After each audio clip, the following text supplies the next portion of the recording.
Okay mga karamiboy, itong Katie Duterte, mayroong panibagong update kay Tatay Digong Duterte dyan sa Dahig. Panoorin natin ito mga karamiboy, mga ka-idol, huwag na natin patagalin ito si Katie Duterte. Hi Kitty, good Hi. afternoon. Hello, good afternoon. How are you today? I'm okay. The visit went well today. I was with my sister Mira. It's their first time seeing each other again. Mira and our dad for Kinda cute. Almost 10 10 months. Yes, 10 almost months. 10 months. So, ayun, the moment we saw him, we shouted as usual, and then Mira ran to him and then gave him a big hug and a kiss. And then medyo matagal yung kiss. I think dala na rin ng longing and all of these emotions, you know.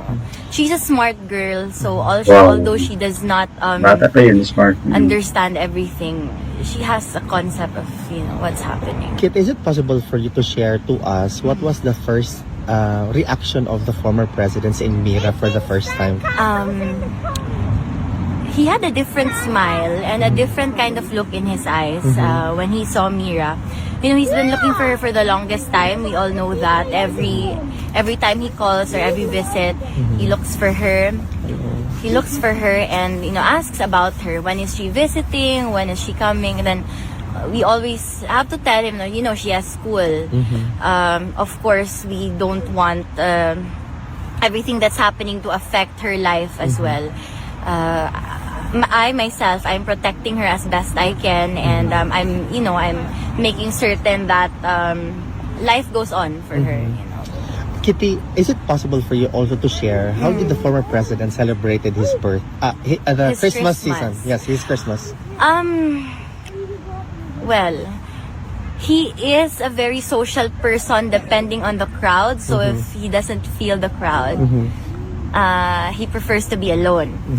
Inside, he does have some acquaintances, but not everyone. So he was with them for a meal, for a bit, for certain meals. He didn't mention in specific, but he ate with his acquaintances or friends inside, and then ayun na, for the most part he spent it talking to the guards, walking around, or in his room watching television pa rin. Nag-prepare bang ICC detention or something for... I don't think the detention unit mismo, but as of what I've heard, yung mga detainees, they make their own events or celebrations inside.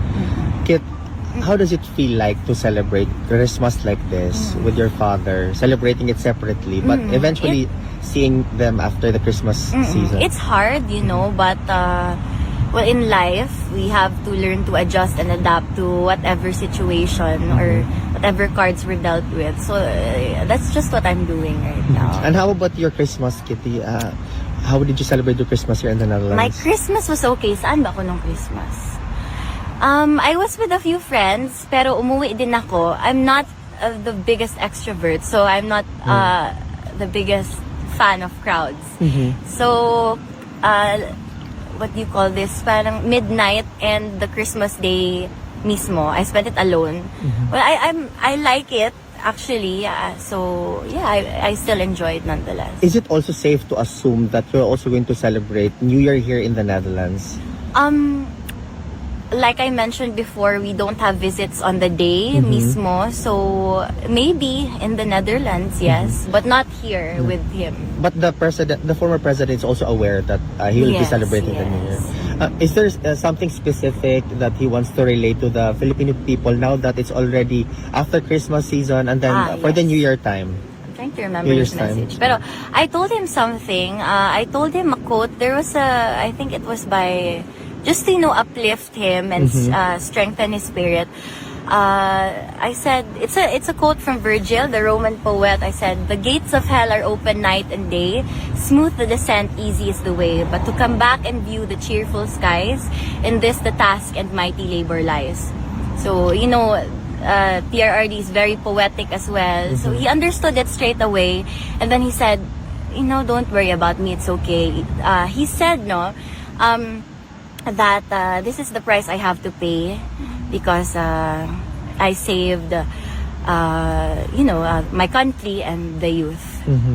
And then I replied again na, they know. I said, yeah, I'm sure that they know, that you guys know. So, ayun, parang may, alam mo yung poetic exchange of ano lang. Ganun siya magsalita. He talks in rhetorics, ganun. Is the former president still aware that there are still Filipinos coming from all over the world? Yes, Still he knows, he knows. And ayun nga, he's very happy about it. And sabi niya nga noon, and paminsan-minsan na sabihan mo, hindi ako makalabas pa. Kaya, pero he knows and he feels very grateful to everyone.